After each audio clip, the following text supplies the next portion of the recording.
ఆంధ్రప్రదేశ్ విద్యా సంక్షేమం మౌలిక వసతుల అభివృద్ధి కార్పొరేషన్ చీఫ్ ఇంజనీర్ నివాసాల్లో అవినీతి నిరోధక శాఖ తనిఖీలు కొనసాగుతున్నాయి.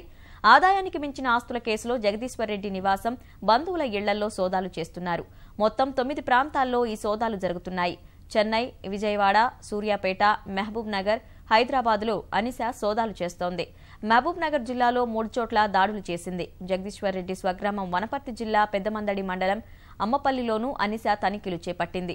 సికింద్రాబాద్లోని జగదీశ్వర్ రెడ్డి అల్లుడి కార్యాలయంలో అనిశ సోదాలు నిర్వహించింది.